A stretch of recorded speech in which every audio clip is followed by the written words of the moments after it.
안녕하세요. HSK 전문 강사 김은정입니다. 이 시간에는 3월 HSK 4급 시험을 대비해서 대비 특강을 진행해 보도록 하겠습니다.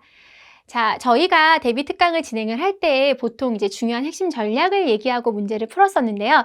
이번엔 좀 달리 문제를 먼저 살펴보고 문제 푸는 과정을 중심으로 한번 설명을 드리도록 하겠습니다. 독해 1파트를 설명을 할 거예요.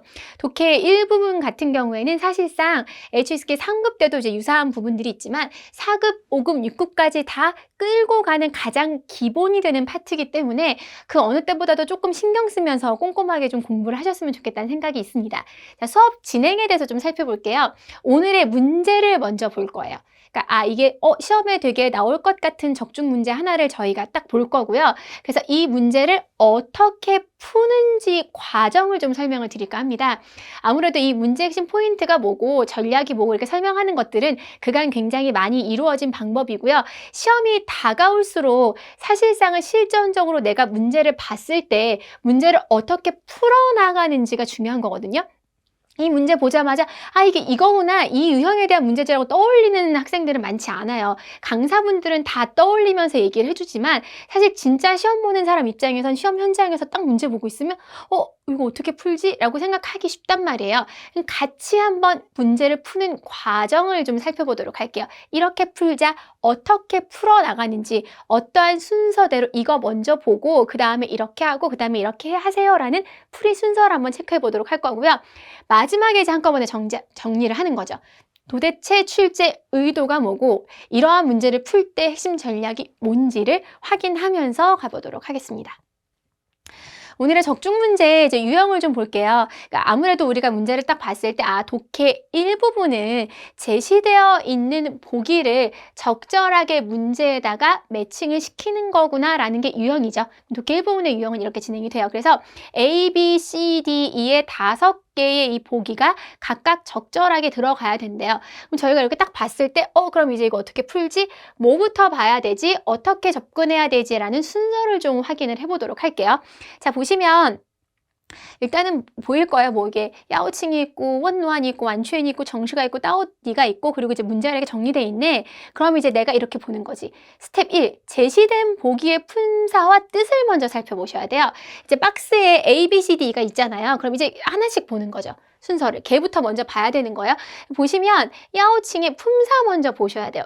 왜냐하면 이 단어를 몰라도 동사가 대충 주어 뒤에 위치할 거고 단어를 몰라도 이 단어가 초청하다라는 뜻을 몰라도 청하다라는 거 웬만하면 알 거야. 그럼 한 글자라도 이거 청하다니까 동사일 수 있겠는데 단어를 초청하다, 요청하다로 해석하는 사람도 있어요. 요청이 아니라 초대하는 거거든요. 근데 이 단어를 모르더라도 동사야. 그럼 빈칸이 동사가 들어가야 되는데 넣을 수 있다라는 거죠. 그래서 제가 뜻을 먼저 적은 게 아니라 품사를 먼저 포인트를 주고 그 다음에 얘기를 드리는 거예요. 이 이유가 원노안 하면 따뜻하다라는 형용사구나. 원노안 따뜻한 거죠. 그다음에 완全, 완전히라는 부사구나. 정시는 도시라는 명사고 따오디는 도대체라는 부사라는 거죠. 그래서 이게 이렇게 만약에 뜻을 알면 좋고요. 뜻을 모르면 얘가 동사냐, 형용사냐, 부사냐, 명사냐. 때에 따라서 부사가 2개 나올 수도 있고 동사가 2개 나올 수도 있고 하는 거니까요. 그래서 사실상 시험에 많이 나오는 패턴이 동사, 명사, 형용사, 부사를 어느 자리에 넣는지 알아? 라고 묻는 거기 때문에 우리가 일단 제시되어 있는 보기에 품사와 뜻을 확인하는 게 첫 번째 스텝이라는 거예요. 이해되셨죠? 빈칸의 위치를 이제 확인을 해야죠. 왜냐하면 우리가 이 제시되어 있는 보기에 품사를 확인한 건 위치를 확인하기 위해서 한 거니까 처음에 제시되어 있는 것들의 품사랑 보기 확인하셨으면 빈칸의 위치를 보는 거예요. 그럼 보시면 시환 해놓고 쭉 해놓고 표시되어 있어요. 그러면 지시사랑 양사 뒤에 빈칸이 쳐 있으면 여기 명사 넣는 거구나 라는 걸 그러니까 이게 정확하게 해서 문제를 바로 푸셔도 되고요. 이 자리 명사, 그 다음에 뭐 이렇게 빈칸의 위치 먼저 보시라는 얘기인 거예요. 그 다음에도 보면 주어 뒤에, 그 뒤에 목적어가 있어요. 내가 그 집에 가서 논대요. 주어 뒤면, 그쵸? 그리고 바로 주어 뒤에 다른 게 나온 동사가 나오는 게 아니라 목적어 워가 나왔어요. 여기는 동사가 들어갈 수 있겠구나. 그쵸? 이렇게 체크를 하는 거죠. 헌 뒤에는 형용사가 들어가잖아. 이걸 머릿속에 이미 알고 있으셔야 되거든요. 이거를 적용하는 거죠. 그럼 딱딱 보이네. 벌써 품사 분석했고 빈칸 있으면 단모 이거 고민할 필요가 뭐 있어요? 딱딱 집어넣을 수 있는 거죠. 그래서 지금 제가 이 스텝을 밟는 이유는 빨리빨리 정확하게 풀기 위해서 설명을 드리는 거예요. 사실상은 제가 이제 도식화시켜서 여러분들이 그 과정을 좀 잘 봐야 되기 때문에 이렇게 하는 거지, 이미 이 빈칸의 위치를 확인하는 사이에 문제는 풀리고 있거든요. 그렇게 보시면 될 것 같아요. 여기 보시면 이것도 다 해석한다기보다는 이게 앞에서부터 실장调查结果和 있으니까 他们想的情况 다 명사예요. 얘가 相反하고 문장이 끝나요. 그러면 수러로 해서 문장이 끝나니까 수러 앞에는 부사가 들어가는구나. 주어 뒤와 수러 앞에는. 문장이 아무리 길어도 얘와 얘는으로 끝난 거예요. 주어 그냥 딱 두 개인 거죠. 얘와 얘는 어쩌고 하다 이렇게 가는 거니까요. 그래서 여기에 부사가 들어갈 수 있겠구나 라고 생각을 하는 거예요. 이것도 마찬가지예요. 这件事 해놓고 그 다음에 뭐예요? 주어 있고 그 다음에 라는 수러 앞에 여기는 뭐가 들어가야 돼? 부사가 들어가겠구나 라고 하는 거죠.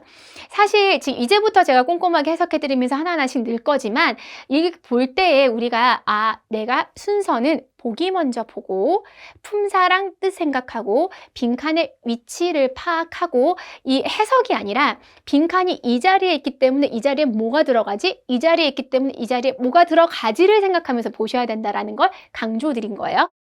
이제 스텝 3로 아는 문제, 쉬운 문제부터 먼저 푸는 거야. 그러니까 이게 어려운 문제 막 하거나 순서대로 푸는 것보다 쉬운 문제 먼저 탁탁 치고 들어가서 처리가 되면 어려운 문제는 남아있는 보기가 상대적으로 줄어들기 때문에 정답 맞출 확률이 훨씬 더 높아지잖아요. 그래서 아는 문제 먼저 풀어 놓으시는 거죠. 그러니까 일단은 쭉 해놓고 여기 뒤에 명사 들어가는데 명사 하나밖에 없어, 정시. 그럼 얘 같은 경우는 그냥 바로 풀고 넘어가셔도 되는 거예요. 그래서 보시면 我喜欢这个城市 하면 내가 이 도시를 굉장히 좋아한대요. 因为这里的 여기에 交通이很方便해서 교통이 굉장히 편리해서 사실상 교통이 편리하다 해석을 안 해도 이 문제는 풀릴 수 있죠. 그렇지만 여러분이 시험이 좀 많이 남은 상태에서 공부하시는 거라면 해석 같은 거 다 하시고交통이 교통이고方便이 편리하다 이런 거 기억하셔도 좋을 것 같고요. 얘도 마찬가지로 사실方便이 형용사기 때문에 헌이랑 같이 온다는 것도 공부가 될 수 있는 거니까요. 자, 볼게요. 날이 헌 들어가면 형용사 넣어야 되는데 또 제시된 것 중에서 형용사가 하나밖에 없었어요. 이는 또 편해지는 거죠. 날이 헌 해놓고 너 여기 되게 따뜻하단 말이야. 니不用带这么多衣服 이렇게 많은 옷을 가지고 갈 필요가 없잖아. 몇 개만 가져가. 随便带几件 하면 就行了. 괜찮을 거야 라고 이야기를 하고 있는 거죠.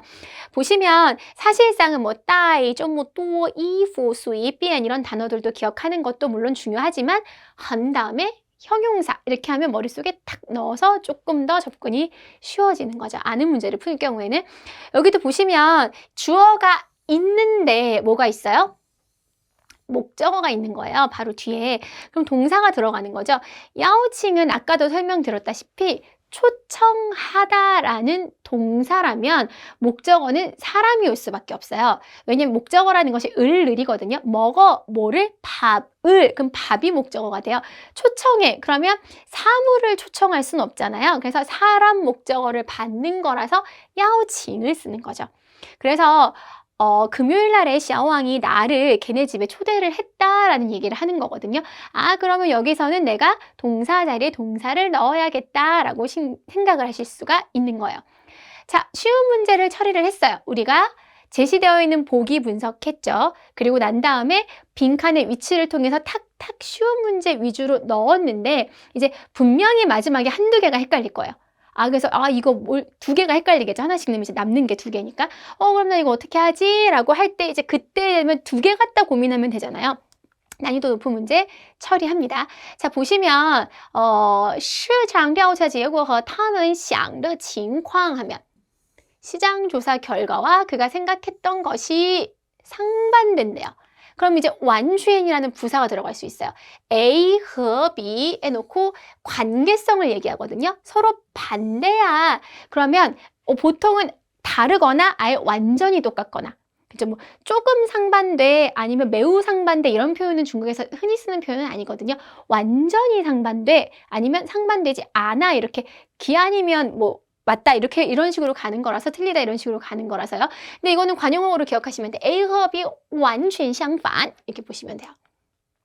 자, 그러니까 이게 둘 다 부사라서 이게 어려웠던 거예요. 왜냐면 제시되어 있는 보기 중에서 부사가 두 개였는데, 그럼 이제 위치는 주어랑 수어 사이에 부사가 들어가는데 그 위치가 두 개가 있는 거예요. 그럼 이제 의미적으로 가셔야 되는 부분이 컸죠. 이때는 좀 공부가 필요한 거죠. 완전 이게 그래서 A 和 B 完全相反이 되는 거구나. 따오디는요 도대체라는 뜻을 가져요. 얘도 근데 한번 외워놓으시면 사실 쉬운 문제로 배열이 될 수도 있어요. 왜냐하면 도대체 9시에 왔어. 도대체 걔는 예뻐. 말이 안 되거든요. 도대체 몇 시에 왔어? 도대체 그게 걔가 그럼 예쁘다는 거야? 안 예쁘다는 거야? 무슨 얘기인지 아시죠? 따오디라는 부사는 통상적으로 의문문과 같이 온단 말이에요. 물음표만 보면 그냥 따오디 넣으시면 돼요. 사실상은. 그쵸? 이게 부사 자리여서 따오디랑 완추엔 같은 경우에는 완추엔 자체가 그러니까 두 개에 대한 비교를, 관계성을 얘기하는 거고 따오디는 의문문에서 강조하는 부사로 쓰인다라는 걸 추가적으로 공부하시는 건데 만약에 이게 공부가 안 돼 있더라도 앞에 쉬운 문제 3개가 풀렸으면 확률적으로 50대 50이라서 상대적으로 맞출 확률은 높아지는 거죠. 이렇게 문제를 풀면 좋을 것 같아요. 이 일이 왜 이렇게 발생을 하게 된 거야? 라는 거예요. 자, 출제 의도를 우리가 좀 봅시다. 그러니까 마지막에 공부를 할 때 우리가 마무리를 지을 때 도대체 출제자가 무슨 생각을 갖고 이 문제를 냈는지를 알아야 그럼 비슷하게 이런 의도를 계속 독해 1문제를 내겠네 라고 이해가 되는 거죠. 보시면 품사 위치 파악하라고요.